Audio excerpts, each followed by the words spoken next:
Canton, Ohio, the birthplace of professional football. The place where legends become immortal and where current greats want to be. But today, all those heroes take a backseat for the future of America's game. It's the inaugural USA Football Middle School Bowl Game Series, and Game 3 is here between the Stars and the Stripes. 15U football action starts right now.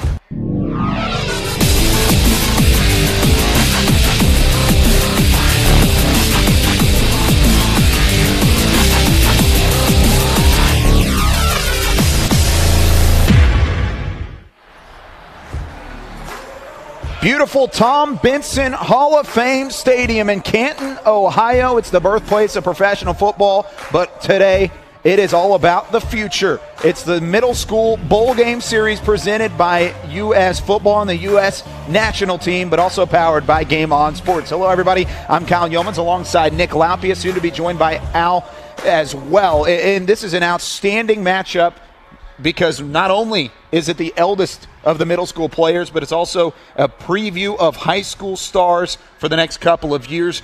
In the first couple games, we saw some really high individual play from a different couple of players. Really, the skill players shined in games 1 and 2 of the day, but now in game 3, what do you expect in terms of some of the units? You expect the defense to step up or even the special teams to do so? Well, Kyle, you're exactly right. Back on the other game, we saw a lot of great speed on the offensive side, the wide receivers, the running backs. But I tell you what, in this game, the kids going into high school, I think the biggest difference we're going to see is in the trenches. I think we're going to see the offensive and defensive lines kind of improve the most out of the 3 games that we're going to see today. I think that's going to be the biggest thing, and that in turn is going to have an effect, obviously, on the rest of the team and on the defensive side. If the defensive line can get a little more penetration, well, that's going to help the cornerbacks and the defensive backs. If the offensive line, if they can kind of get that first push and be a little more protective, that's going to help out on the other side for the quarterback, running back, and wide receivers. Yeah, you're exactly right. Those skills players have definitely had an impact in games 1 and 2, and we are just about set for game number 3. Like I said just a moment ago, the U-15 teams are the oldest middle school players in the entire bowl game series. So this should be the top play, at least in terms of individual talent that we've seen all day. And that's saying something because, my goodness, Nick, we saw some high-octane tempo early in those first couple games. Do want to quickly mention the captains for each team. Of course, the Stripes are in the blue, and the Stars are wearing the dark charcoal gray. The Stars captains, linebacker Weston Pemberton. And then you've got Jaleel Singleton as well, Matthew Mayer, Peter Zamora, Connor Gehring. And then for the Stripes, the 4 captains are Blue Monroe, Cameron Garrity, Samuel Turley, and Nicholas Eaton. As we are underway, and automatically the Stripes looking to go for it all and make something happen in terms of the really just the home run ball. Actually, it was the Stars on offense to start things off here. And as we do welcome Al Pops back into the fold. Al, our 3rd member of our team, and also one of the middle school directors for USA Football. Glad to have you up here, Al, and definitely excited for this 15U battle. Yeah, thanks for having me up here, guys. All these kids born in 2003, so these are our oldest guys. As you've mentioned, a lot of future studs here on the field today. Now you've got a handoff quickly near side. That's Raymond Brown out of Chester, Virginia. He has taken the handoff and already 3rd down quickly upon the Stars here. Brown will be one to watch all day long. He won the gold ball as our MVP in our middle school showcase in Washington, D.C. Oh, wow. D.C., of course, a hotbed for football talent as well, but this time he is taken down behind the line of scrimmage. Almost back to the original starting point, as I believe it was number 34, Devin Malloy, maybe on the tackle. I couldn't necessarily see who was on that far side, but nonetheless, it was a great play from the Stripes to be able to drag him to the turf. Well, this is going to be the toughest of the 3 games because of the similarities in the 2 jerseys for these teams. Oh, yeah. Charcoal versus the Navy. So it'll be interesting. We'll try our best on this for this game. And I'm glad you said it, Nick, and not me. If it were me saying it, it would just be an excuse. If it's you saying it, then it's for real. But the first drive of the game ends up in a punt for the Stars. Stripes, on the other hand, now get it with great field position at the 46-yard line, now driving the other way. Starting at quarterback for the Stripes, Dominique Seaton out there as well. Actually, I believe it's Blue Monroe in the quarterback slot. Read option, does hand it off to the tailback to get things underway. Offensively, it's big number 10, Jacob Gibbons out of Rumford, Rhode Island. Yeah, you mentioned a lot of talented players already. Blue Monroe, the quarterback, won the Gold Ball MVP at our Charlotte Middle School Showcase that happened at the Panthers practice facility. Oh, wow. And then Jacob Gibbons at running back. He helped Team USA beat Mexico last year convincingly with a couple touchdowns. That's awesome. There are so many different individuals that are going to stand out. And how about this one in the backfield immediately and taken down? Zachary Kipp out of North Liberty, Indiana. Holy cow, he was there to flash, Nick. Yeah, just went in untouched and just right through the middle. Some great penetration early on from both defensive lines. We saw on the 3 and out in the first possession of the game, and now right here, Stars able to early on get some pressure in that backfield. Had a 4-yard gain initially in the sack there. Makes it a third down and 13. Here's Monroe. Throwing it deep, bouncing up, and it's picked off. Interception made, flag flies. This may be a first down as Zaire Riley came away with the interception out of Arizona. It's a long way to come here to Ohio. But I believe it is going to be pass interference. That is exactly what it is. So it'll be a first down for the Stripes. They catch a magnificent break to be able to get this ball back. So they'll step it out and ends up being a first down. That would have been an announcer's dream, as Zaire Riley is also a gold ball winner from our from our camp season this year. So things are holding true. Wow. Gold ball, gold ball, gold ball. Did you hand them out all gold balls to everybody on both of these? Seems that way, doesn't it? Yeah, exactly. Oh, man. Back to Monroe here at quarterback. Blue Monroe, also a great name. Hands it off. Look at the move, far side.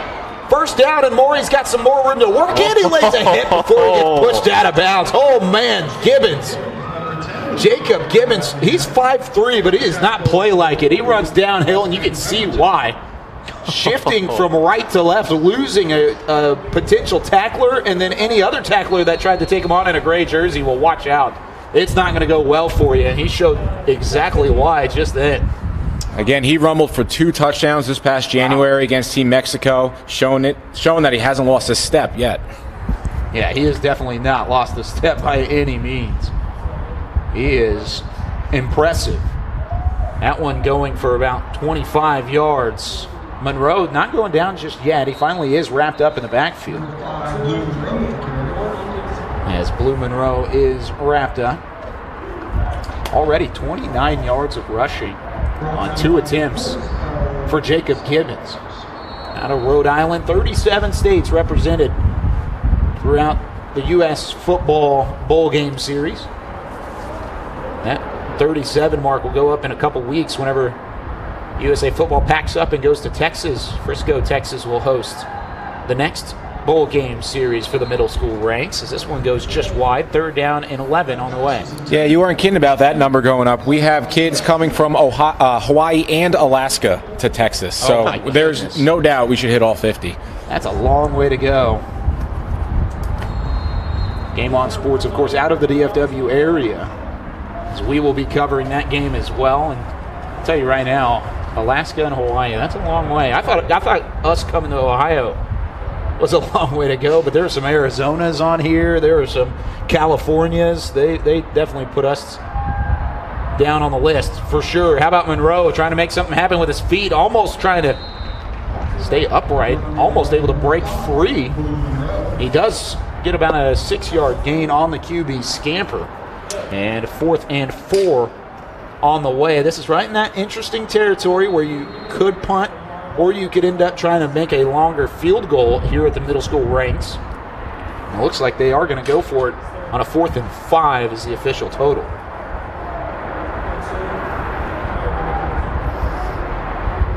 Gain 6 yards on 3rd and 11. Now Monroe back in the shotgun. 3-step drop, quickly releases, and it's off the hands, incomplete. He was intending to connect with tight end Brock Donnelly out of Little Falls, New Jersey, but instead it's a turnover on downs, and the Stars will get it back. Long drive, 7 plays, 3 incomplete passes, and 2 sacks, but even with that, the long runs from Gibbons and then Monroe keeping the drive alive kept that going as long as it definitely did. Allow me to throw out the cliche, but that was bend but don't break defense right there. Yeah, definitely so. 6:13 left here in the first quarter of action. 10-minute quarters here for the USA Football Bowl Game series at the middle school ranks. False start, definitely. As somebody was moving up on that front line. Back it up 5 yards, and they'll start it on the 9-yard line now.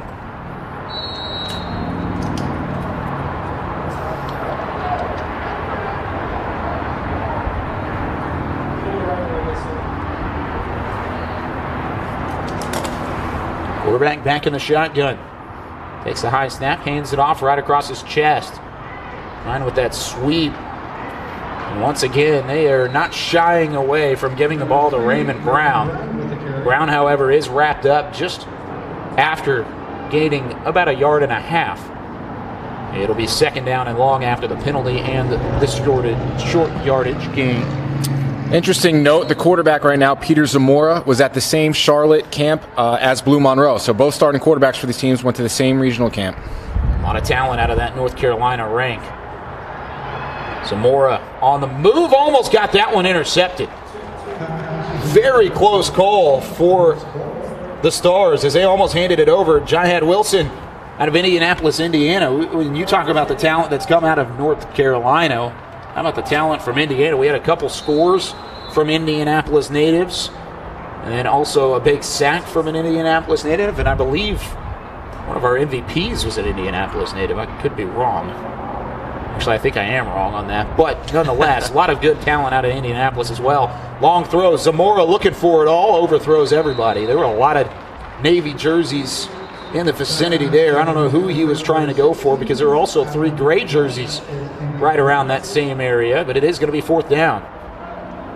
Looked a little bit slow to get up. Obviously, a lot of pressure coming in from that defensive line. And there's a coach all the way out on the hash marks. I don't know if he was talking to a player or if he was talking to one of his coach or one of the officials. I think he was talking to a player. But Zamora will walk off after the 4th down attempt, and it'll be a punt.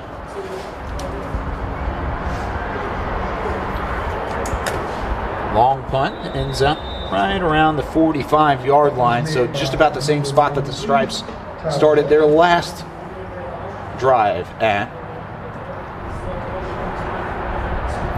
3 and out for the Stars. 4:54 left here in the first quarter, no score. That second game we had between the Stars and the Stripes at the 14U level was extremely entertaining and high scoring. Final score ended up being 49-22 in favor of the Stripes. Each team wearing the Navy uniforms has come out on top. We'll see if we see that same trend continue. This one handed off close to the 1st down markers after a little scamper is Dominic Seaton running for the first time today out of Colorado Springs, Colorado. Colorado Springs, of course, where the USA national team for the Olympics and the Olympics for Team USA train right up there. Seaton actually headed into only his 8th grade year, so he's got another year on the youth level. Oh, wow. He's laying a stiff arm here, one of the younger players, and he's swarmed by that Stripes defense. Seaton only ends up almost finding his way back to the line of scrimmage, but he actually ends up with a -2 on the score chart that time. 3rd down and 7 on the way.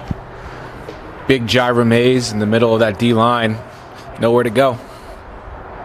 Mays has already wreaked havoc in the backfield over the last couple of drives. How about this one? Right in the backfield again. 2 players there. One was number 58, Justin Easel, excuse me. And I also think that number 81, Eric Billups, was also in. Right there. Easel was the one credited with the sack. That is going to force another punt, 3 and out.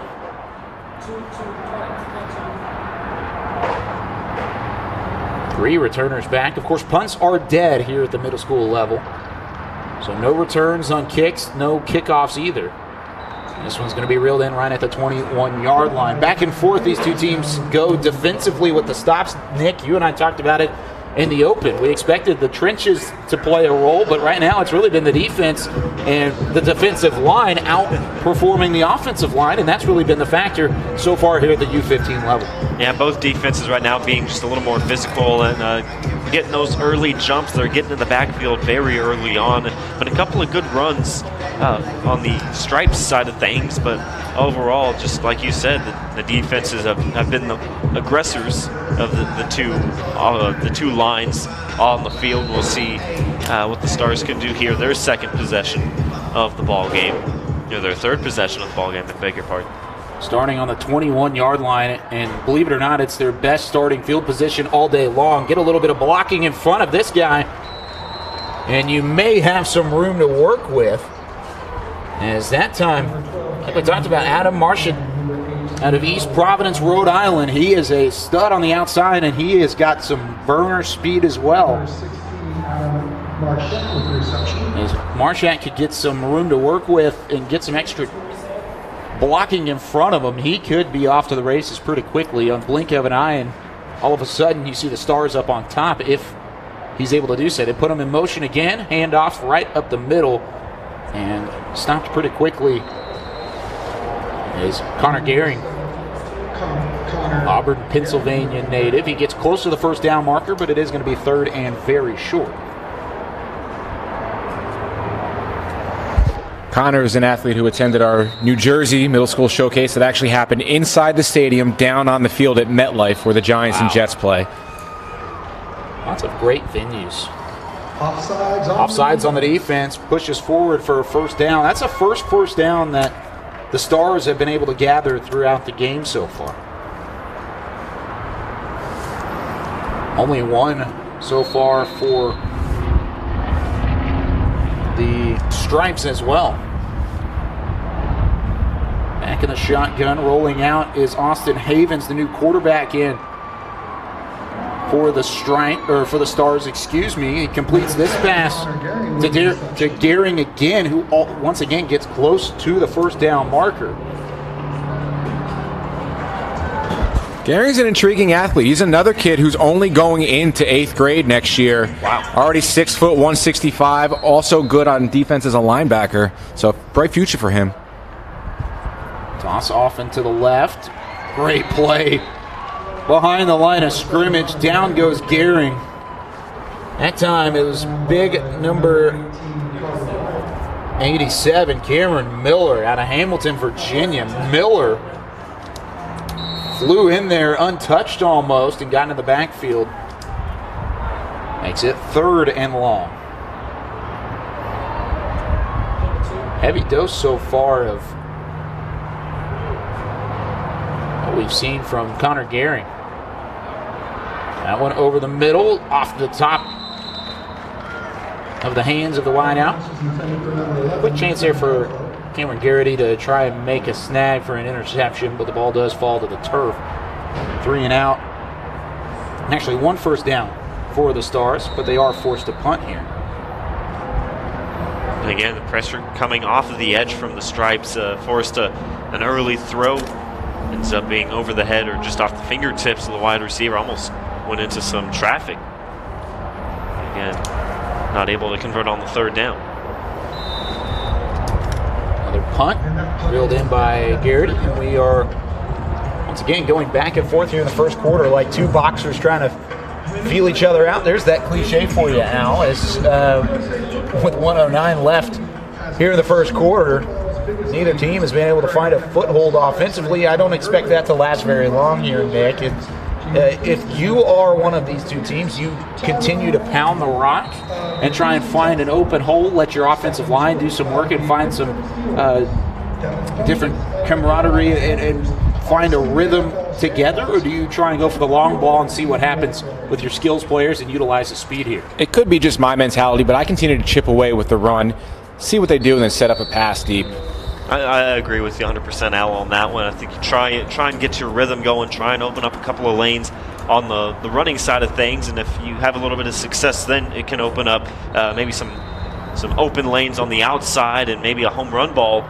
Let your quarterback try and find a couple of those big targets on the outside. And also, because of weather and thunderstorms in the area here in Canton over the past week, there were no scrimmages for these two teams. So not only have these teams not seen live action at all, but they have not seen each other yet.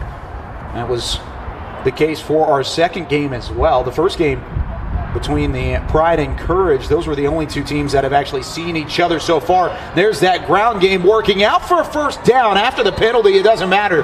That's wiped away for Jacob Gibbons and his run again. He already had the run over 20 yards earlier, and this one goes close to that as well. 17 yards for big number 10.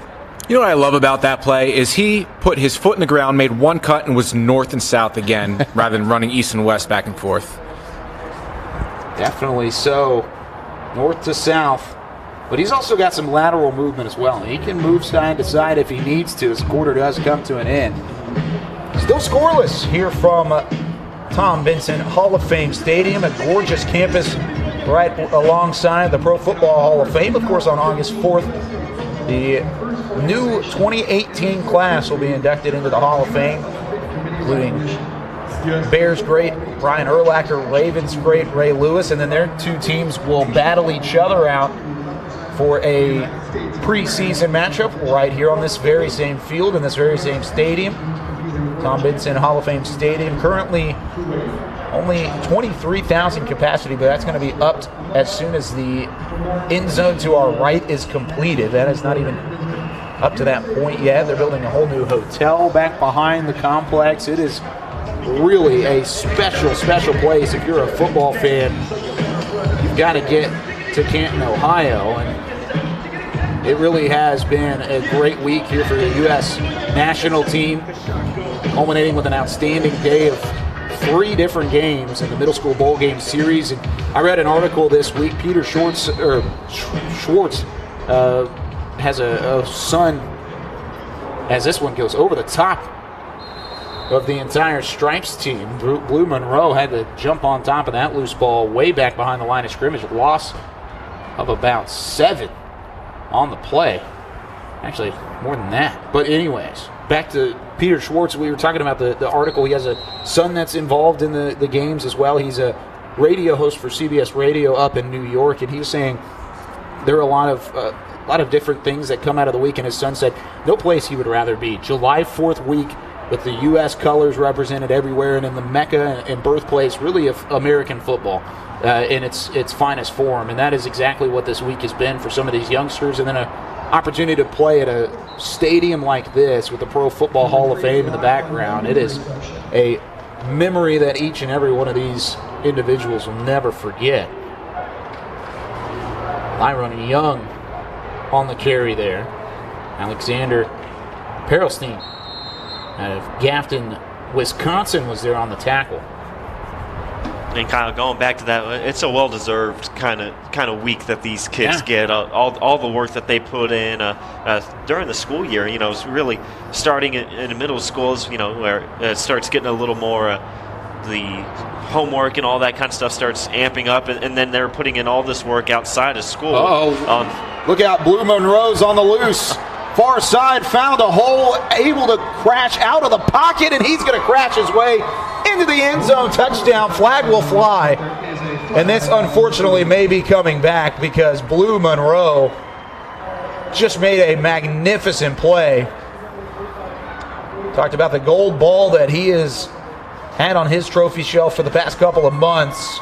That's exactly why. That was a veteran move, pocket crashing around him, and he was able to escape it, go right through the middle of that hole, and then spark a long touchdown run, but it is going to be called back because of holding. A very, very unfortunate turn of events there for the Stripes.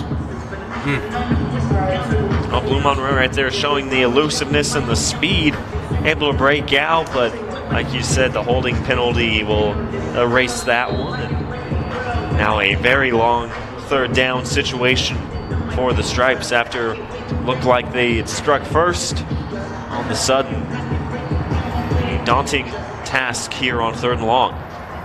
And they lost a lot of yardage on that initial play. Gained it back there easily. Now, chance here. This one over the top, and it's not reeled in. Great throw. That throw could not have been more on the money. Far side intended for Sebastian Lopez. Max Thompson is also in the game after Monroe had the long run, but Thompson did put it on the money that time. Holy cow. Man, you walk into the game and that's your first throw on the money, 30 yards downfield. I understand taking Blue Monroe out of the game after that long touchdown run. He did everything he needed to, and, well, there's no drop-off. Max Thompson coming in. Sioux Falls, South Dakota. Another long way to go here to Ohio, but the punt does give it back over to the Stars. We've seen some action, but we have yet to see a touchdown. 4 straight punts from these two teams, 5 overall. The only time it was not a punt was whenever it was a turnover on downs in the red zone for the Stripes earlier in the ball game. But the Stars do take over here with 7:44 left in the first half of action. Kyle Yeomans alongside Nick Laupius and Al Pops. 3-man booth up here at Tom Benson Hall of Fame Stadium. Split backfield here for the Stars, wearing those gray unis. They're going to hand it off quickly to Raymond Brown. Playing quarterback for the Stars right now. Back to Jaden Kiefner. Actually, Kiefner has not played just yet. Pittsfield, Massachusetts is where he reigns from. He will be right in the backfield with Brown. Tossed to the right. Brown trying to move his way past that offensive line and into the secondary. Doesn't get there, though. That linebacking core swallowed him up whole. And it sets up a 3rd and 6 on the way. Both defenses have really showed the kind of closing speed and the skills to wrap up in the open field and the open field tackles that both defenses have made so far. And really not a lot of yards after contact for either offense. 3rd and 6. Got to get to the 40-yard line. Try and extend the drive. That one over the middle, and somehow that weaved its way through the defense. There were 2 Navy jerseys that had to get past, and somehow it did, and it was caught by Caden Huseby. Oh, man, what a rifling pass there from Kiefner, rolling out on the bootleg. Max Walters was there. Devin Malloy was also one of the Navy jerseys that was in the vicinity that really could have picked that ball off, but it went right through their hands. Sets up a 1st down and more. Now the handoff, or a little short toss, rather, to Raymond Brown. And it'll set up about a 2nd and 8. 6 minutes left on the clock and counting here in the 2nd quarter. All these defenses in that 4-3 look. Shifting around the defensive line here before this snap. They're going to have a player in motion. Back in the shotgun, deep shotgun here for Kiefner. Gives it to Brown. Brown shakes off a tackler. He's got a lot of green on that far side, and he's going to attack it. 2 men to beat. Lays a stiff arm, gets pushed out of bounds, and poor Logan Koval. As Logan just went straight down to the ground that time. Actually, that was Cameron Garrity that went down to the ground, but it's not a lot you can do when you're one-on-one with Raymond Brown. He went far side, could have been tackled about 4 or 5 yards behind the line of scrimmage, and then shifted back to the far side of the field, and everybody was already piled up in a mass of humanity right near the numbers on this home sideline, and because of that, there was just a lot of space to work with there, Nick. That, and then not to mention the stiff arm. He just laid it out. Yeah, that was pretty good, pretty nice. Yeah, the speed that Brown able to show off and showing off the downfield vision, seeing that there wasn't a lot of opportunities here on the near sideline, able to kick it back, and like you said, almost got tackled for a loss of 3 or 4, but able to elude a couple of the defenders, kicks it back to the outside, has that speed and the explosiveness to get toward that far sideline, lays out the stiff arm, and gets a big first down. Yeah, you talk about how athletic Brown was. We mentioned him earlier in grabbing the gold ball from his time in Washington, D.C. in one of those camps for USA football. A lot of smart individuals, but not only smart, you got to be athletic as well, and you also got to be a good character outside of this. Al, I know you had a big role in terms of selecting some of these different individuals to be able to come here to the USA Middle School Bowl Game Series. What all goes into that? We haven't talked about that enough, because it really is a long, lengthy process to try and figure out who deserves to come and wear the red, white, and blue. Yeah, absolutely. This isn't just an event you can show up and say, I want to play in it. You have to go to one of our 30 regional camps that we had this past year. You have to be nominated to attend. Wow. Once we receive your nomination, we review it and give you an invitation. After you show up, you have to show out. I mean, we had thousands of kids show up at our 30 regionals this year, and then you get to be selected for this game. So it's not one of those things where mommy and daddy said I can play football. I mean, you earn your way here. So it all starts by attending one of our 30 camps that we hold February through June, and then they all end up here. Look at this throw. Back shoulder, it's caught for the touchdown. Oh, my. Kiefner just put it on the money, and Cade Schnitzel just pulled it down. The Lenox, South Dakota native makes it a 6-0 lead for the Stars. That might have been the best throw of the day so far. Back shoulder, and then one of the best adjustments, too, is Schnitzel just had to turn around and pull that one down off balance with a defender draped all over him. It's not often you see players this young be able to turn around and locate the ball at its highest point and go up and grab it, and then comes down and trucks over a defender and gets into the end zone. But like, you're exactly right. I think that might be the best pass that we've seen so far today. Back shoulder only where his guy, and I mean literally only where his guy could get it, right around the 4-yard line. And what a pretty display of passing right there on a day where we've seen a lot of really nice displays of passing. Number 93, Tyler Morgan out of Berkshire, Texas, on for the PAT, and he knocks it through to make it 7-0. Call me soft about that, but the coolest thing about that play was that a quarterback from Massachusetts just connected with a wide receiver from South Dakota. That is really cool. You know, that's not going to happen every day in the regular youth league. That's what makes events like this awesome. Yeah, that is really cool. And not only was that connection, it looked like they were usual buddies. I mean, the fact that you know that as Schnitzel is a wide receiver there, that back shoulder is a possibility, and you look up and you know you have to make that type of adjustment. And this ball is going to be put on the turf. It's picked up and taken into the end zone. It took 5 minutes, or it took 15 minutes for a score to happen, and it takes 5 seconds for the second score to happen. A scoop and score from Weston Pemberton and Martinsville, Indiana, taking it all the way in. And it's 13-0 in a blink of an eye. And the Stars have taken it and put themselves on top.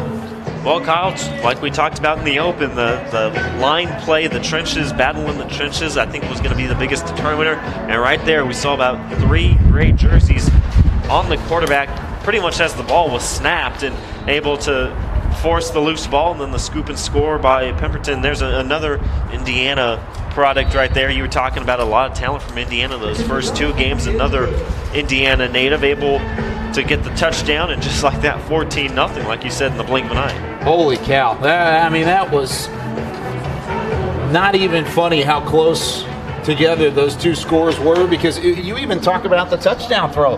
That throw was from about 37 yards out, and then you end up turning around and a fumble recovery 5 seconds later on the game clock, and we've got ourselves a completely different outlook. 14-0 as Morgan knocks that one through as well. We saw a scoop and score earlier in the day. Actually, it was game number 2.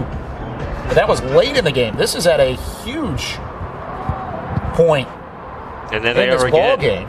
Yeah, they're all the way in the backfield again. There is an extra breath of life here in the second quarter from the Stars defense. Dominic Sutton with the reception, number 2.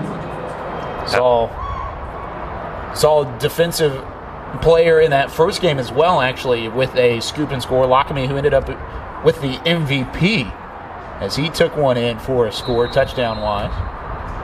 That was late in that game and ended up clinching it for the Courage Ball Club. Stripes right now trying to become the only team wearing the Navy uniforms today to come out on the losing end of things. Courage won game 1, and then the Stripes won game 2. They're trailing here, though, in the 15U ranks, and the flats have been covered all day long by the Stars. Couple different gray jerseys in there almost immediately. I think that was Zaire Riley. We were talking about there's another, I believe, another gold ball winner from one of the regional camps who had that interception there in the first quarter, but was taken back in the pass interference. But right there, able to fight through the block and trip up the wide receiver as he was trying to get to that second level. So a good play by Riley, able to fight off that block and make that open field tackle. Yeah, Riley was there, and then also Billups, who has been very active on that defensive line wearing the number 81. He was also in the backfield as well. Love the complex schemes as this one's incomplete. Definitely a forward pass there. That pass is intended for number 7. Some of these defensive schemes are a little bit more complex. You see the shifting on the line of scrimmage right up as the snap is taken, and it really makes for some intense learning. These are schemes that high school teams are going to throw at you on the varsity level almost immediately, and as skillful as some of these individuals are, you'd expect next year for them to maybe be at that varsity level.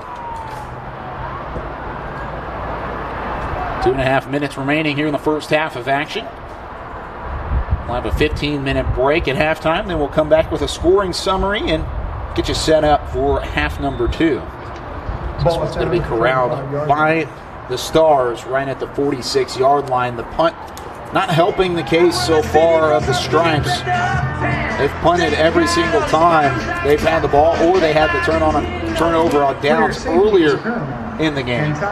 USA is a great tool to teach. Stars get it back, though, here with 2:23 remaining in the second quarter. Track and tackle a moving target. See what quarterback comes out here for the Stars. That last time out, it was a beautiful throw from Jaden Kiefner to Cade Schnitzel. 4-5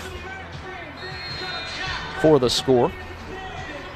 Probably the best pass that we've seen all day. Oh, it was outstanding.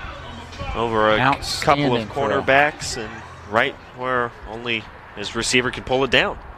Peter Zamora is in at quarterback, and they hand it off here to the wide receiver.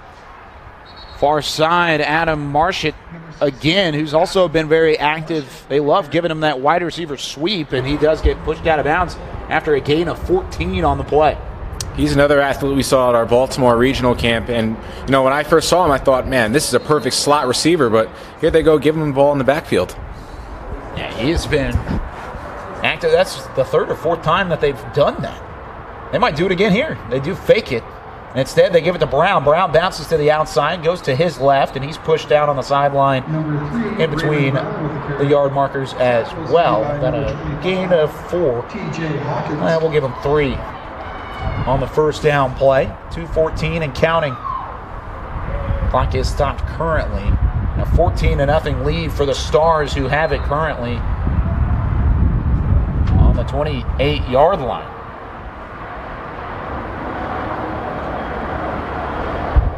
Pro Football Hall of Fame Stadium.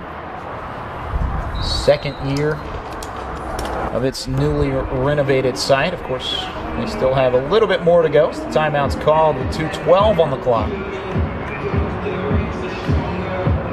Plenty of time for the Stars to try and tack on another one before halftime.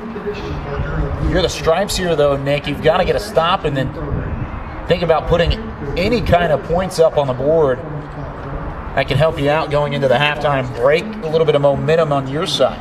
Yeah, I think the biggest thing right now, obviously, trying to get this stop. And if you can keep it, worst case scenario, maybe after a stop, keep it a 14-0 going into the half. If it's an end up being a good situation for the Stripes, and right now just got to try and slow down Raymond Brown. We saw early on in this game, he's pretty explosive, and he does a good job of getting out to the outsides pretty quickly and can make life difficult on that secondary. You can get there up to that level pretty quickly, but you're exactly right here. Second down, the Stripes looking to get a stop and then maybe a quick score before the half ends.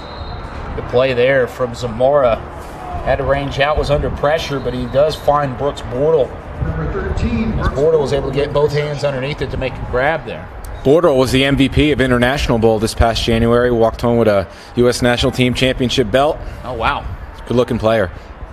He was able to get both hands underneath it. And you know, that being said, that's easier said than done. You're falling forward, going back toward the football. That was a different turn there from Zamora, and he fires it over to Bortles again. number 13, Out of Woodstock, California, but you end up talking about having to come forward, keep your body as far under control as possible, and then also keep your head up in order to reel that one in. It's tough to do. I love watching Zamora down on the field. He plays with that South Florida swagger. Kind of gets everybody lined up, and you know, it's full go with him all the time. Coral Springs, Florida, for Zamora. I know there's one quarterback I know named Zamora. There is a lot of space. Brown, foot race. He's going to have to get inside. He does. He reaches the pylon, and he will score. That was a brilliant play call from the Stars coaching staff. They forced everyone to the right side of the field and had Brown all by his lonesome, heading the opposite direction. Zamora whipped it around, pulled a 180, and then it was all Brown back to the end zone for the score. And the Stars Are dominating this first half of action. And it looked like Zamora trying to lead Brown on that pass. Looked like it might have been a little bit too out in front of Brown, but he's able to get his front hand on it and then reel it in. And then again, the explosiveness to get to that corner and able to get into the end zone for the touchdown. That South Florida swagger. You talked about it. How about the Chester, Virginia swagger as well? Able to grab that one and then truck his way in. He had two Navy jerseys coming at him, but he knew how to avoid both of them. And I thought he was going to have to dive toward the end zone. He walked in. He stood up on his way in, which is even more impressive to me. That just shows how quick he is and how much he can turn the corner when need be. He did just that to make it 21-0 as the point after was good as well. once again from Tyler Morgan. Brown, a talented young kid, comes from the Central Virginia Hurricanes youth program. Actually, same program as Trayvon Alford from the previous game. Oh, wow. They were just on different age levels, but same powerhouse program there in Central Virginia, producing players.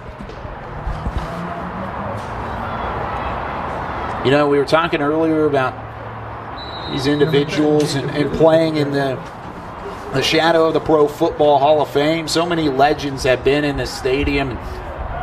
Everybody excited to play here. And as a youngster like that, that's something you never forget. But there's also some more legends on the way. Maroon 5 has a concert here next week. That's great. Pitbull was here last week. Really? Dottie. That's interesting. Pitbull. What's Pitbull doing in Canton, Ohio? Canton, Ohio. Well, he couldn't sell out tickets anywhere else, I guess. Guys, he's Mr. Worldwide. He is Mr. Worldwide. 205, right? I don't know what he says. I think that's it. 305. There it is. This is the 330 zip code, though. Stripes trying to make something happen before halftime, and they may just do so. Over the top of the entire defense, Sebastian Lopez trying to get to the end zone, and he will do that. Lopez to the house. What a throw from Max Thompson. Thompson, who we talked about earlier, had come in, made one throw that was on the money, and that one may have been even better. Led his receiver, and Lopez did the rest of the work. 80 yards in one play. And we've got ourselves maybe a little bit of a ball game. The Stripes are on the board. And again, some good protection up front on the offensive line, gives Thompson and Lopez some time to find each other. And like you said, a perfect pass from Thompson, leading to Lopez, able to make the catch, and then he's off to the races and able to get into the end zone for the first touchdown for the Stripes. We'll have the snap go over the head of the holder. How many times are you going to see this? When the kick is dead, I think they're going to just let him redo it. Oh, now they're going to call a false start. I thought they were going to let him kick it there for a minute. Snap goes over the head, and you go grab the ball, come all the way back, and then set it up. I like this better, though. Let's get it right. Let's make sure that we earn that extra point. And this snap right on the money. And the field goal kick is up and good as well. 21-7. Talked about making something happen before halftime, and Sebastian Lopez says, hey, I got you. How about let's take it to the house, lose all the defenders in the dust as well. 80 yards on the one play for the touchdown. And we've got ourselves a two-possession game. Now, the Stars had the ball first, so the Stripes will start with the football in the second half. And they're going to just take a knee here with 25 seconds left and be happy with a 14-point advantage heading into the halftime break. It's 21-7. Nick, what are your final thoughts as we head into the halftime break? Stripes maybe with a little bit of momentum and a chance with a touchdown to start the third quarter to get right back in the thick of things. Well, I think I might have been a little bit off in my assumption that maybe the line play would be the biggest part. Obviously, I think it's the quarterbacks have been spectacular. We've seen a huge step up for this game here by these quarterbacks, some spectacular passing, and then the receivers. Well, we talked a lot about the speed that we've seen this afternoon. Well, we're seeing even more of it from this wide receiving core. So it's been a lot of fun to watch on the offensive side, and now the Stripes getting that score at the very end of the half. It's only a two-possession game, and like you said, they'll start the second half off with the ball. We'll see if they can come in with that momentum off that big touchdown from Lopez. So we're 2 quarters down, 2 to go. Halftime is here. 21 for the Stars, and for the Stripes, they've got 7. 14-point game heading into the halftime break here from Tom Benson Hall of Fame Stadium. When we come back in just a little bit, we will give you a update on the scoring summary, which definitely got a little bit of a change toward the end there, and then we'll also get you ready for quarter number 3. You're watching the 2018 USA Football Middle School Bowl Game Series live right here on USA Football and presented by Game On Sports. We've eliminated special teams to get more snaps on offense and defense. We get to focus on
Seen the light. We already have the jitters. Now it's time to play ball. Back here from beautiful Tom Benson Hall of Fame Stadium in Canton, Ohio. It's the 2018 USA Football National Team Middle School Bowl Game Series, the inaugural year of this event in a beautiful venue as we have ourselves a little bit of a game. What once looked like a dominant outing in that first half, which was definitely dominant from the Stars' perspective, who were once leading 21-0. Well, it's now kind of switched back into momentum-wise into the favor of the Stripes, who will have the ball to start off this third quarter. Kyle Young's alongside Nick Laupius. Do want to thank Al Pops for all of his work.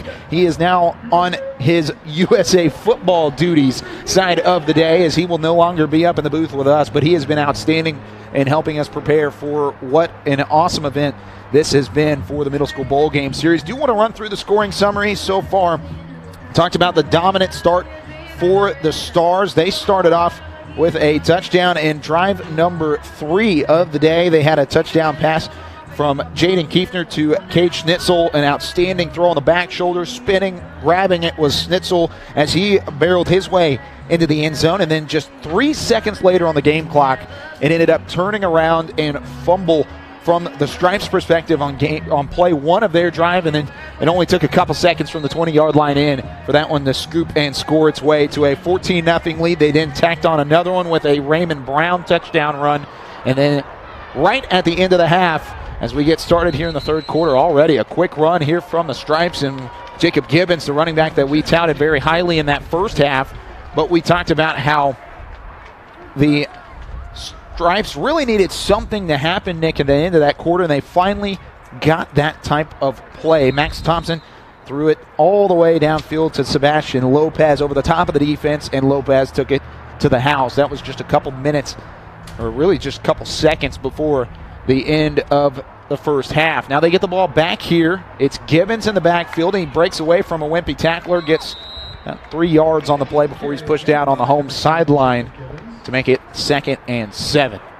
Yeah, Kyle, it's exciting first half. Like you said, the Stripes just looking for something to get some momentum going in the halftime break, and they got that with the Thompson-Lopez hookup for that touchdown. Like you said, only a couple of seconds left on the game clock at that time, so that was big for them to get back on the board, or get on the scoreboard officially, and now starting off good. Got a first down here, and now on the second down, trying to keep this drive going and bring it back into a one-possession game. But do want to say also a big thank you to Al, and it was great having him up here. I mean, he had just so much knowledge. Obviously, when you work with the organization, you're going to have a lot of knowledge. It was just cool having him up here and just hearing all the stories from all these kids. And again, 37 different states. He talked about there's a connection, Massachusetts quarterback hitting a South Dakota wide receiver. It's something you don't see very often, and again, just to hear him and the stories from all the camps that he's traveled throughout the nation, and meeting these kids and their stories, hearing their stories, it was just really cool, and added just a whole nother layer to this weekend. Yeah, it really has been a special week for some of these players, or really all of these players, I should say, is he is definitely put together a great event. How about this one over the top? It's underthrown, and it's picked off, a one-armed grab in the secondary, pulled out of a hat for the turnover. Oh my, highlight reel play. That's a middle schooler, Sports Center. He just made an absolute brilliant grab. Julian Diedrich out of Plymouth, Minnesota. Oh my. I am astonished currently.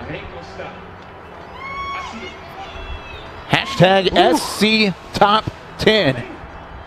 Team USA, get on the horn right now, because ESPN needs to pick that up. That was a magnificent play in the secondary.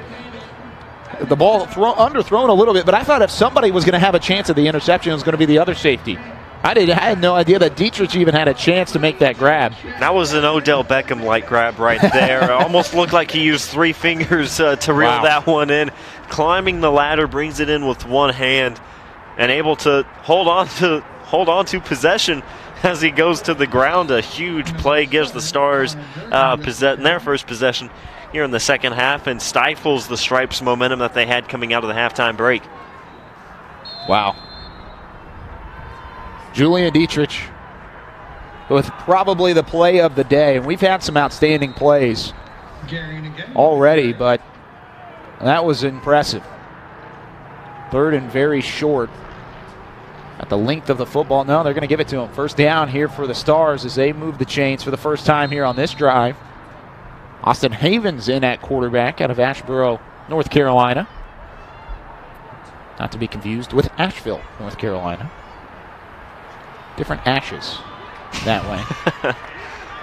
And wrapped up behind the line of scrimmage. Good play defensively there from the Stripes as they got to Connor Gehring pretty quickly there. Looked like linebacker Carter Wyatt was right there. There's another North Carolina product able to get his way into the backfield pretty quickly and drag him down.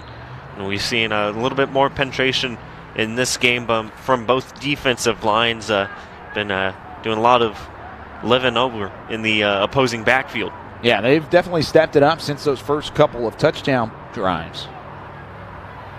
Forced to punt the last time the Stars had the football. Pressure here, that one just had to get rid of it. As Havens saw his life flash before his eyes, a couple Navy jerseys heading straight at him. Before they ran him over, he was able to get rid of that football.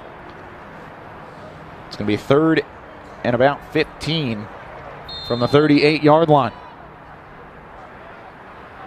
7:27 on the clock here in the third quarter. Flags fly, false start. And it'll back itself up a little bit more. 3rd and 22 now on the way.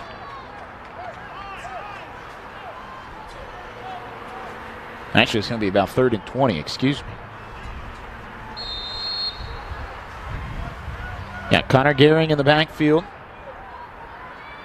Austin Havens, but the real star of today's game has definitely been the defensive unit for the Stars. Had the scoop and score earlier, and then the big interception there, and then also the fact that with the exception of one play, they've held the Stripes really to nothing with some high-octane players on their end as well. Offense has had 2 touchdown drives, but both of which have been set up very nicely by that defense. Here, though, the Stripes defense forces a punt, stands strong.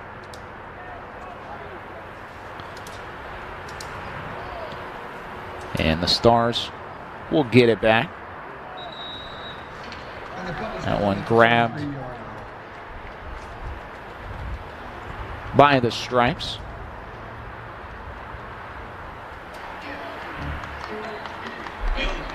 Well, Kyle, I'll tell you what, this has been a very exciting day, and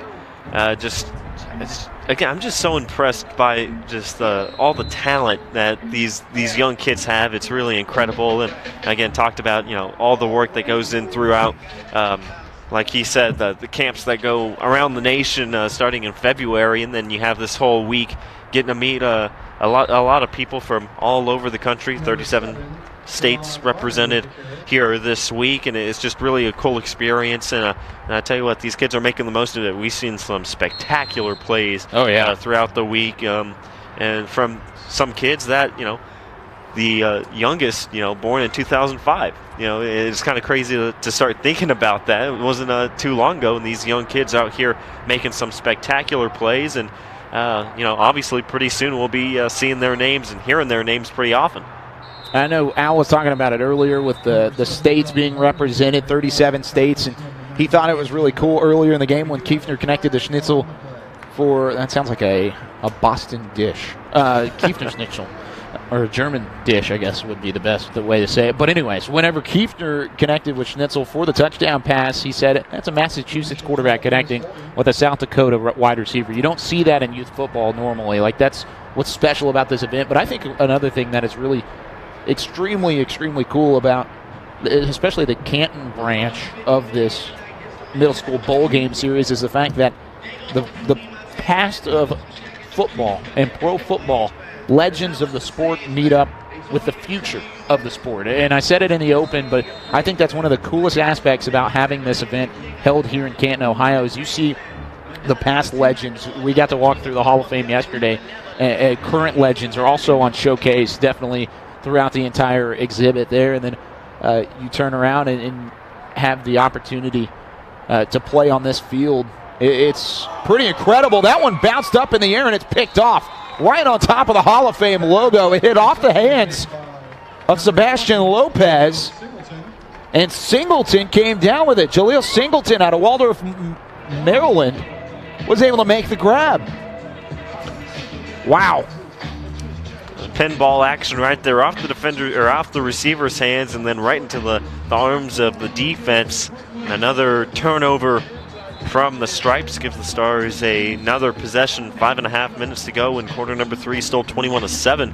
The Stars lead, and we've seen a couple of fortunate bounces for the Stars. They did have the defensive score, Weston Pemberton with the scoop and score earlier in the game, and now the second interception for the Stars.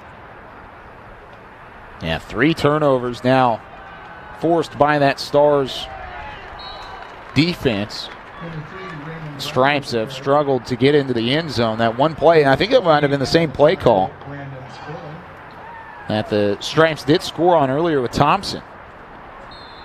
That time they had a different quarterback in. I believe it was Blue Monroe who threw the pass that ended up getting intercepted. Not a bad pass, just kind of was behind his receiver, bounced off his hands. It's not a pass that's normally intercepted, just usually one that would fall incomplete, but the bounce did fall in favor of the Stars, and Singleton was in the right place at the right time. Third down quickly here for the Stars, though. Stripes defense trying to hold up their end of the bargain to keep themselves within striking distance, which they definitely are in right now. 4:46 left in the third quarter. Still a whole nother quarter left to play. And it's still only 21-7. Kiefner back into the game for the Stars here. He's the one that did throw the touchdown pass earlier. Only touchdown pass we've seen from the Stars' perspective in their 3 that they've had. And the touchdown throw had a scoop and score, and then a touchdown run there from number 3 in Raymond Brown. That one also on the near side, going to the right, intending to try and hit his target. I'm trying to look at the number here. Tough numbers to see, but it's Brooks Bortle was his intended target out of Woodstock, Georgia. Bortle never saw that. He never turned around. Yeah, just never had it. You see that every once in a while. Of course, along with learning how to play with each other, you got to learn to play with a playbook that some of these coaches have. And it ends up in a punt here for the Stars. Gathered in right at the 25-yard line. 2 straight punts. Start off the second half. Defense has definitely stepped up. Do want to mention the coaching staffs for both of these teams. Stars right now with Adam Neugebauer as their head football coach out of Georgetown. Of course, a basketball powerhouse, but also pretty good at the Division II level in football. You've also got offensive coordinator Ryan Struthers, Chadwick Louisville. From the defensive coordinator, he's from Mount Vernon, which is in Virginia, excuse me. Assistant coach Shelton Bynum, Brian Hodge, Connor Childis, and Terry Donovan rounding out the Stars coaching staff. And then on the other side for the Stripes, you've got David Denham out of Wabash College. He is the head football coach. Darrell Hughes is the offensive coordinator. Defensive coordinator Tyrone Young. And then the assistant coaches Ryan Stokes, Brad Wilson, Brian Watson, and Adam Schrack. Schrack out of Notre Dame College.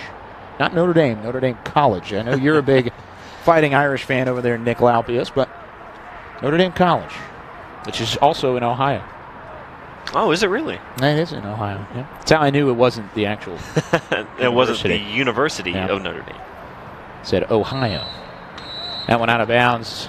Able to keep his feet in to reel it in was Jack Tremblay out of Frankfort, Illinois.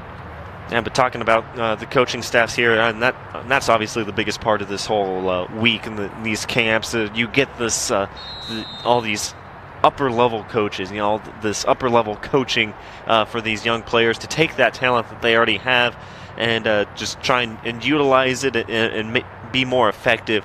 And so having these coaches and getting all this type of coaching up throughout the week is definitely a huge advantage to the players that are invited to these games. Yeah, definitely so. It's always a plus, especially heading into their next football season. These individuals, most of them starting their high school careers. Some will be on varsity next year. Blue Monroe with a good pass there. It just goes out of the hands of wide receiver Logan Koval. 4th down and 8. And it looks like a punt on the way. No surprise on the punt this time. Just because of the fact that there's a lot of game left to play. Just under 4 minutes left here in the 4th quarter. And the way that the defense has been playing so far for the Stripes, they could potentially get back in it very quickly as long as they can keep the Stars off the board here. 3:46 left, 21-7 in favor of the Stars. Stars in gray, Stripes in the blue.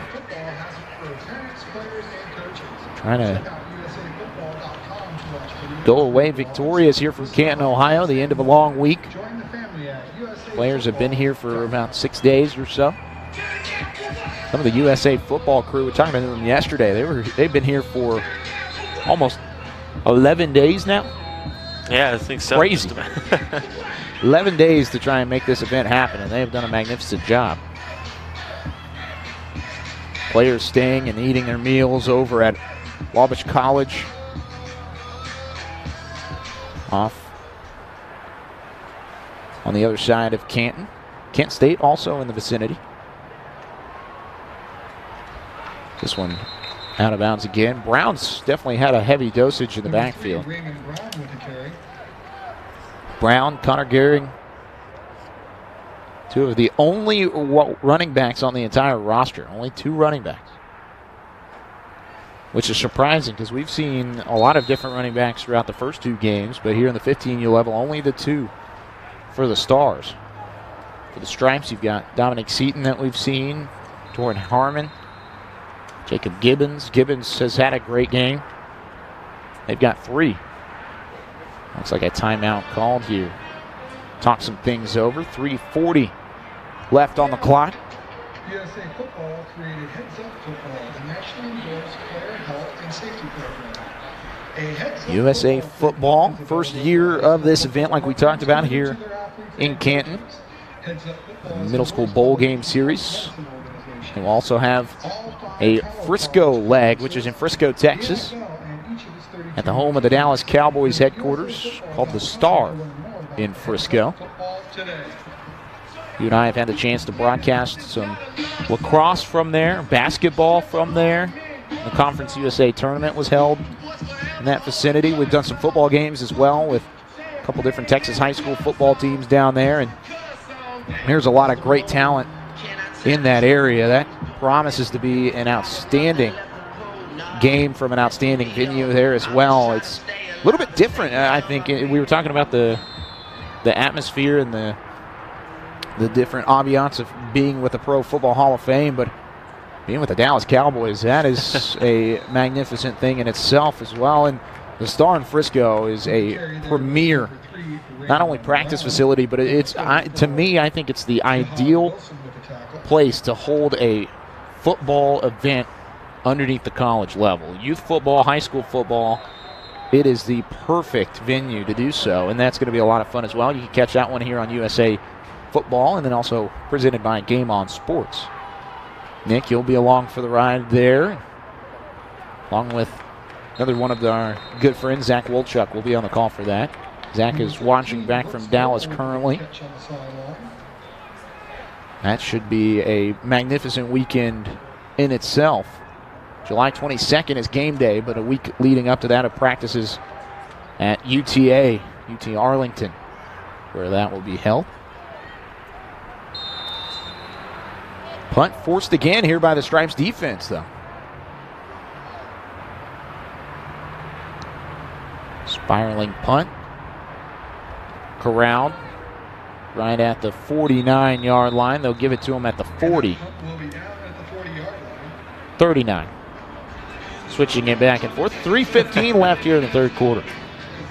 The defense for the Stripes have been spectacular here in the second half, really suffocating. We saw Raymond Brown in that first half. Well, he had no problems getting to the outside and getting to that second level, but that kind of stifled him and the whole Stars offense in the second half. Still 3:15 remaining in quarter number 3.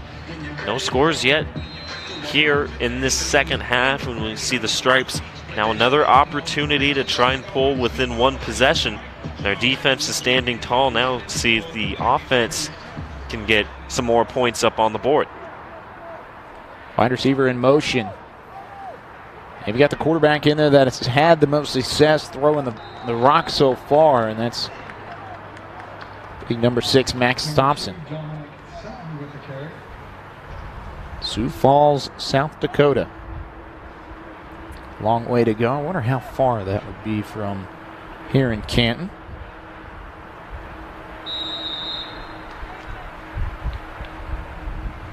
Wearing the big number 6 jersey. 6 foot, 180 pounds.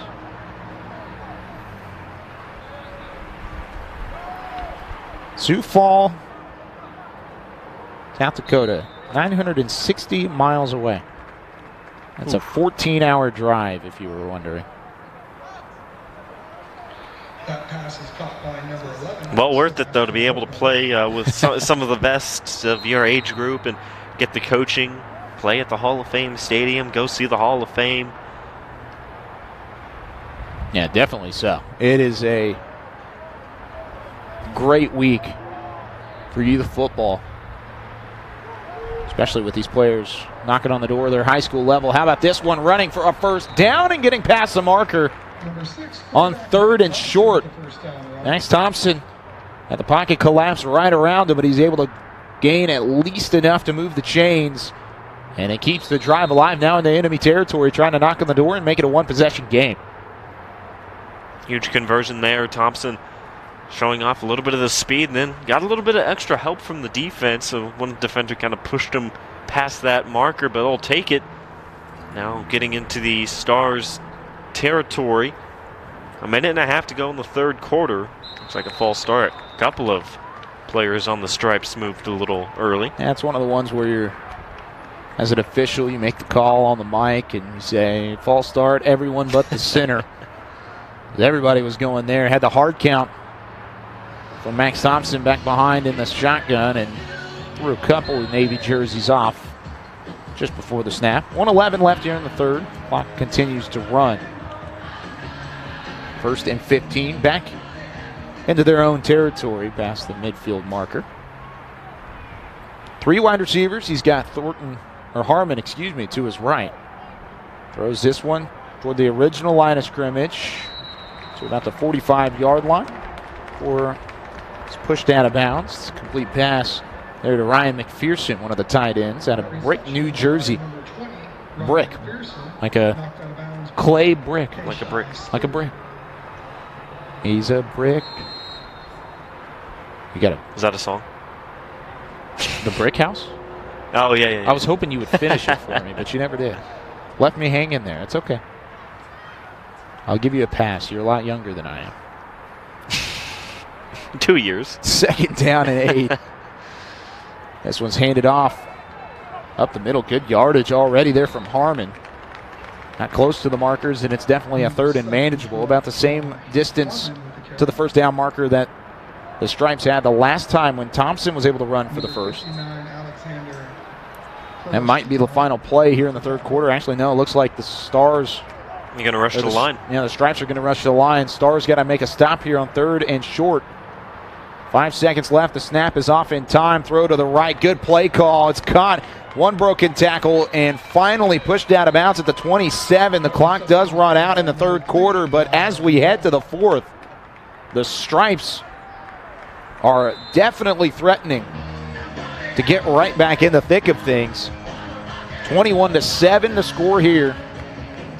They are now inside the 30-yard line, trying to get back within one possession. And with 10 minutes left on the board here, Nick, the Stripes are definitely not out of this yet, even though they did trail 21-0 toward the end of that second quarter. Oh, they definitely are. The defense was spectacular in the third quarter, and then right there you saw Jordan Pearson, wide receiver out of Birmingham, Alabama, a good clean route as they hurried up to the line, able to cut back, make the catch, and break one tackle, get some extra yardage for the first down to keep the drive going. Now with 10 minutes left in regulation, they're well into Stars territory, looking to make it a one-possession game. Their defense has been able to slow down the Stars in that third quarter. Now the Stripes looking to get the first score of the second half. Between either of these two teams. Every score has come in that second quarter. These two teams were scoreless at the end of one as well.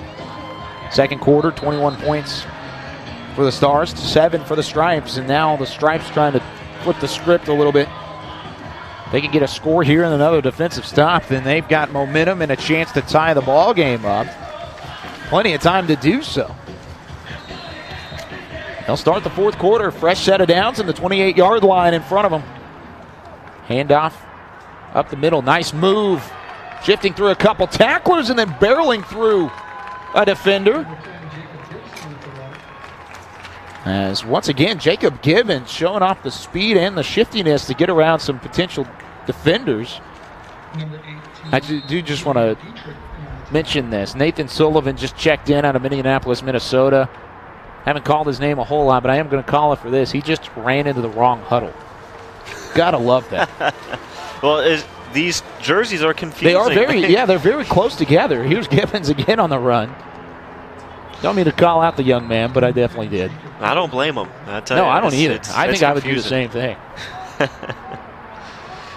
Going back to Jacob Gibbons, though, I was getting to talk to Al on the phone a couple days ago. He told me Gibbons kind of reminds him of a Barry Sanders type of running back early on. Obviously very strong lower body and just breaks tackles left and right, and it's just very hard to contain him. We've seen that on full display, but I did want to mention that's kind of a celebrity kind of comparison or a pro comparison for the running back. Well, Thompson just completed the pass to himself, but it did go for a loss. Marcus Mariota would be proud, but threw it on the right side of the line. It was batted down immediately by one of the defensive linemen, trying to see if I can find out who that was. Actually, it was Anthony Little that knocked it down, and it went right back into the hands of Thompson. And for about a 4-yard loss, though. May have just let that one fall. Trying to make a play, though. And it's going to be 3rd and long. Got to get to the goal line, score on this play.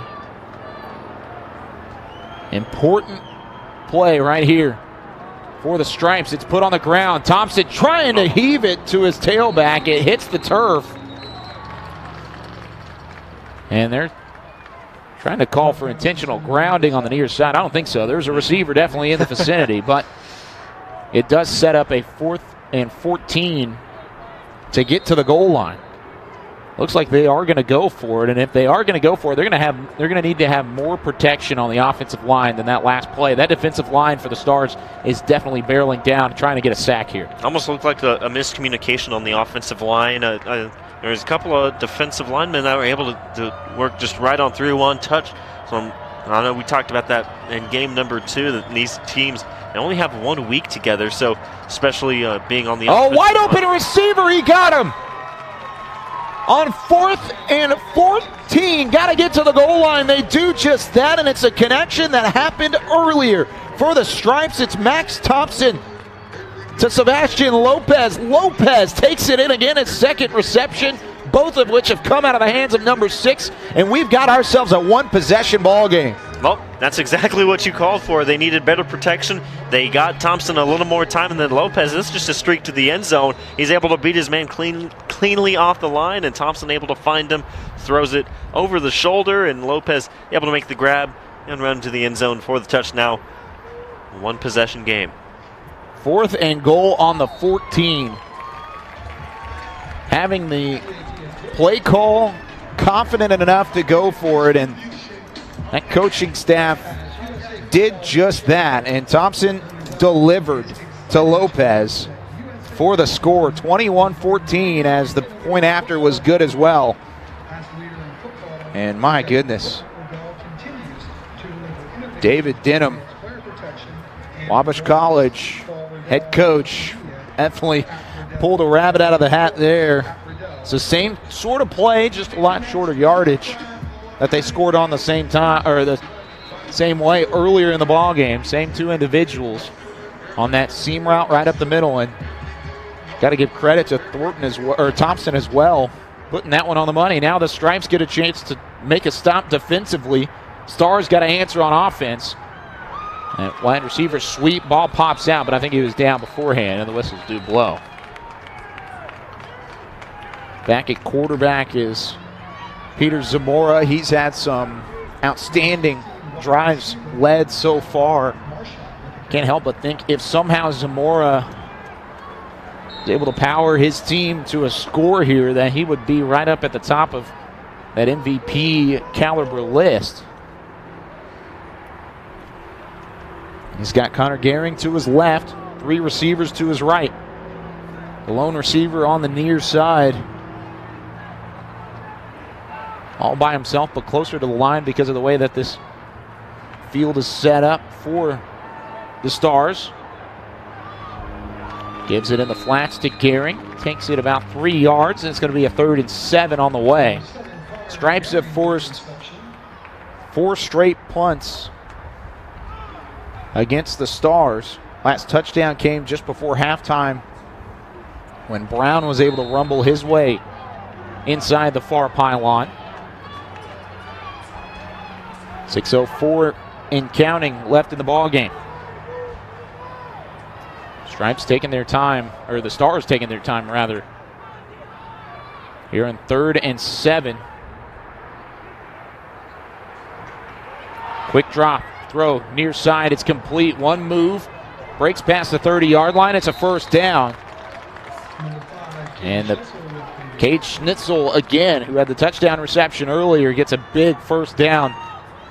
That time for the Stars to keep the drive alive and, more importantly, kill some clock here against the Stripes. That was a big move he made as soon as he made the grab, a little bit of a shifty action, able to get past the cornerback and break into that 2nd level again and get past the 1st down marker and keep the clock running for the Stars and get some of the fresh set of downs. Zamora back in the shotgun.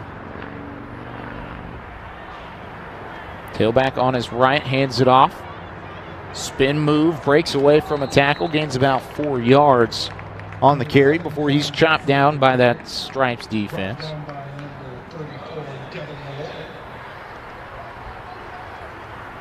Wouldn't be surprised to see a heavy dose of running game from the Stars here on this current drive. We're past the halfway point in the 4th quarter. 4:50 left in the ball game. Stars trying to hold on. They led 21-0 in the 2nd quarter, late in the 2nd quarter. And then a touchdown at the end of the half set things up momentum-wise for the Stripes to take advantage. They went the 3rd quarter scoreless, and then a touchdown early here in the 4th makes it a 1-possession game. Timeout called, 3rd down, and the clock will stop at 4 minutes and 25 seconds remaining. It's going to be a big 3rd down and 2 for the Stars. We'll see what they end up doing. They have a lot of weapons, a couple of really solid running backs. We'll see what they end up going with. But the Stripes, the defense has been spectacular all 2nd half, and this is going to be obviously their biggest moment. Calling a timeout, stop the clock and try and get a stop and have plenty of time to try and even things up. Yeah, definitely a huge 3rd down on the way. Stars were able to convert their last 3rd down opportunity. Came earlier in the drive. Stars trying to do that again. Stripes, on the other hand, trying to force the 4th straight punt. On the defensive side of things, very important to get a good push on the line here. Whoever wins this next play in the trenches may very well force a change of possession. 3rd and short, 4:25 left here in the 4th quarter, and it's a QB sneak and a big hit late on top of Zamora. did not get to the line of scrimmage, or barely got past the line of scrimmage, did not get to the line to gain. And Zamora is calling for a first down. He definitely did not get there. And he is arguing with his coaching staff. They might be doing the same thing again here. Getting up on the line, see if they can stop him. He pushes past, definitely got a first down that time. On 4th and inches, Zamora with his helmet popped off, calling for the first down there that time as well. Al said it earlier, Zamora plays with that South Florida swagger, and you see it there. 2 straight QB sneaks, and he got up both times from the QB sneaks, pointing toward the first down marker. And taking a couple of big hits on those QB sneaks. Yeah, that first one he took a lick. I think the one that laid down the wood on that first one was Carter Wyatt out of Charlotte, North Carolina. I did not mean to say Charlotte weird. I said Charlotte. Shallottte. I did not know that was a place. Either that or the roster makers are messing with me. Big play back behind the line of scrimmage. It's Braden Sperling comes in. Number 78 in on that tackle. Yeah, I just assumed that was just a mispronunciation. No, it is not. Yeah, you're on the roster. I know Al was from Jersey up here, but I do not say Charlotte. It's not in my vocabulary as a Texan. I will say y'all every now and again. 3:09 left in the game. Timeout called, as it'll be second and very long after that play in the backfield from Sperling. Sperling from Bethany, Missouri. Much easier name to pronounce.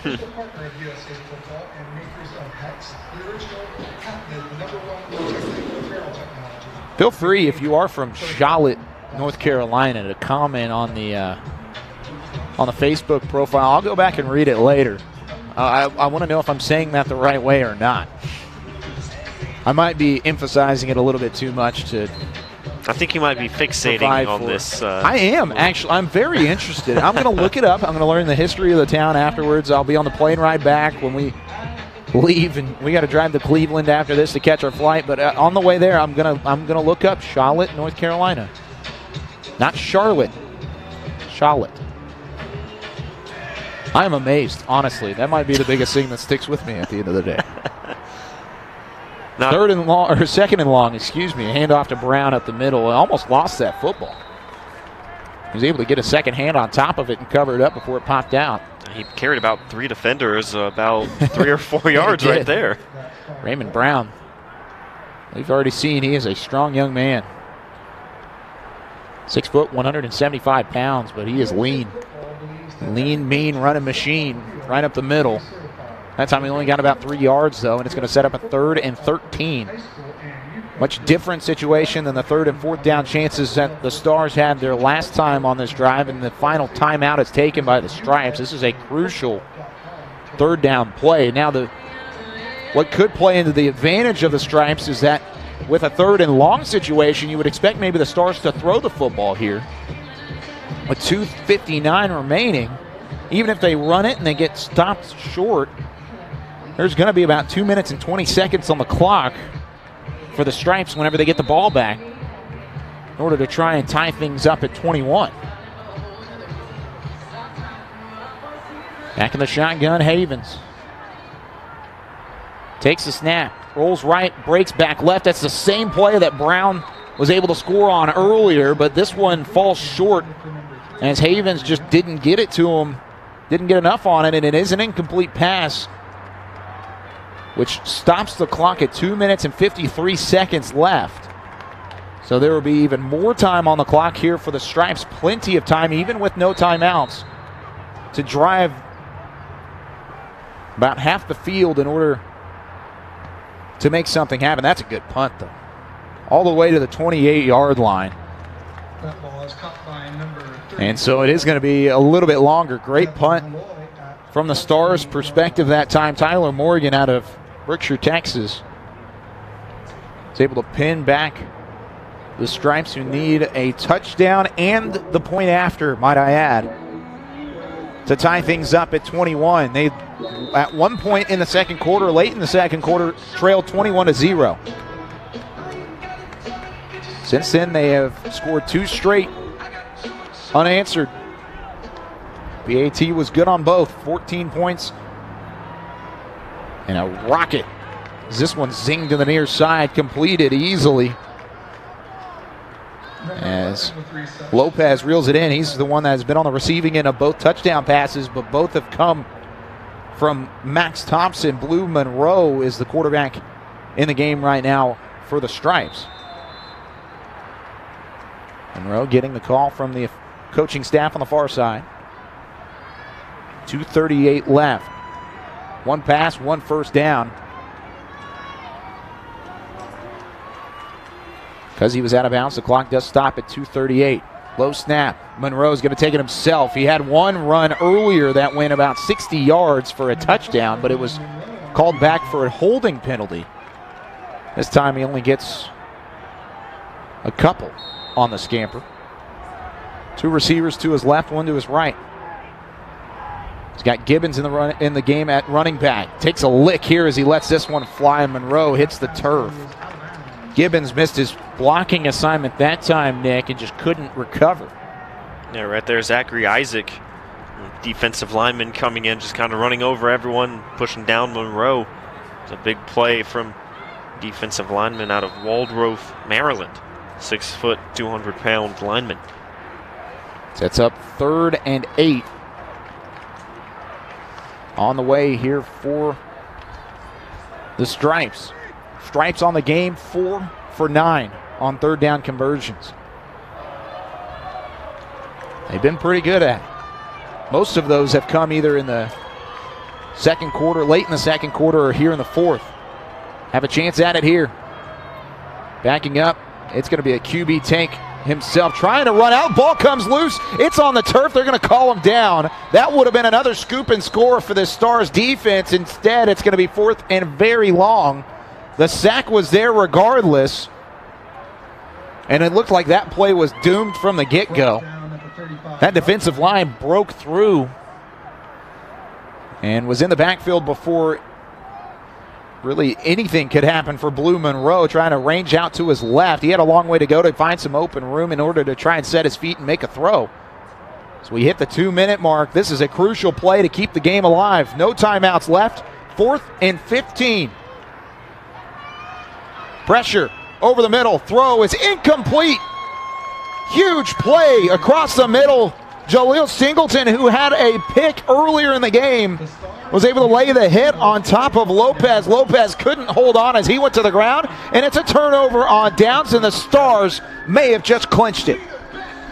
Well, again, you had big old Zachary Isaac bearing down on Blue Monroe coming off of the edge, and that was a great throw. It was in traffic, couple of gray jerseys right there. Hits his receiver, unfortunately not able to reel it in. It slips out of his hands on a good throw by Blue Monroe, but you see the Stars defense coming in clutch. 1:49 to go. No timeouts remaining for the Stripes. Probably just see the Stars trying to run out the clock. This is where you start seeing the trying to strip the ball with 1:49 left, like you said. You got to get a turnover. Either that or a very quick 3-and-out with an incomplete pass in there somewhere. They're just going to take a knee and call this one as their own. Coaches taking selfies on the near sideline, having some fun, and the jumping around of the Stars as they definitely earned this victory. They earned it early, though. That second quarter, they put up all 21 of their points. The Stripes, who were really the better football team in the second half, defensively shut down a Stars attack with some pretty impressive individuals, and then you turn around and put up 14 points of your own. They really did have a chance to tie this game up at 21. Made for some entertaining football toward the end, but in the end, it is going to be the Stars coming out on top. As we do hit the 1-minute mark, one more kneel should get the job done.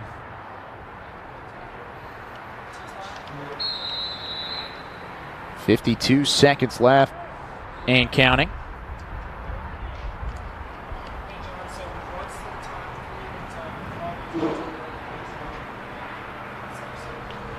40 seconds left. One more knee will do it. We do want to give a shout out to the fans watching all around the country, even some who are driving, which is not necessarily safe, but that's okay. At least have it on the radio in the background. Keep your eyes on the road, but definitely make sure that that you are not distracted as the Stars do end up winning this one. We'll talk about the second leg of the middle school bowl game series in just a little bit, but the 15U Stars are champions here of the bowl game series in Canton, Ohio, as the clock will run down and the teams will end up shaking hands. 21-14 the final score here, Nick. Yeah, very exciting. That second half was spectacular. Both defenses played very well, and it's good to see a little bit of offense there in that first half, and then defense again stepping up in the second half. A lot of fun today from all three games, all different age groups. Just a lot of skill, and it's going to be a lot of fun to start watching, especially these U-15 players as they start going on into high school next year for the majority of them, and I'm sure some of these will become pretty popular names within the coming years. They go represent their high schools and go on to colleges and make their names there, but it's definitely a lot of fun, a very fun weekend or 2-day stay here in Canton, Ohio. It's a lot of fun to watch these young football players, these young athletes showcase what they learned and what they've worked for all summer long. Yeah, definitely so. It's been a long, it hasn't even really been all summer long. It's been a career-long journey for these individuals to be chosen for the U.S. national team showcase here at the middle school level. And we talked with Al earlier about how much goes into choosing these individuals and making sure that they are the best of the best. And there is the best of the best today. Raymond Brown out of Chester, Virginia, named the MVP of the game. He had that touchdown scamper earlier, had about 110 yards worth of total offense, or rushing offense, I should say, maybe even more if you add some receiving yards in there as well. 6 foot, 175-pounder heading into his high school year. Chester, Virginia, you got yourselves a good one. MVP of the 15U Stars versus Stripes ball game here in Canton, Ohio. But that is going to do it. An outstanding day of games, like you said, Nick. What are your final thoughts here from Canton? It's really cool getting to sit down and talk with Al and a couple of the other people involved with USA Football. It's really a cool organization and everything that goes into it for these young athletes and helping them start to realize their dreams and their goals. It's a lot of fun, the coaching that they get, and just this kind of experience. And something that stuck out a little bit talking with Al when he said, these are people, or these are kids that, they meet each other for the first time, and now it's a little bit different for them. They can keep in touch in social media. They can follow each other on Twitter. They're now becoming best friends for probably a long time to come. The friendship and the communications won't end as this weekend ends. So I thought that was also something pretty cool. Just one of the many very fascinating, very cool aspects of this USA Football, the whole thing that they have going on throughout the summer and throughout the whole year. An outstanding event here at the Pro Football Hall of Fame where legends come to be immortalized, but the future of football does shine here on this beautiful Saturday.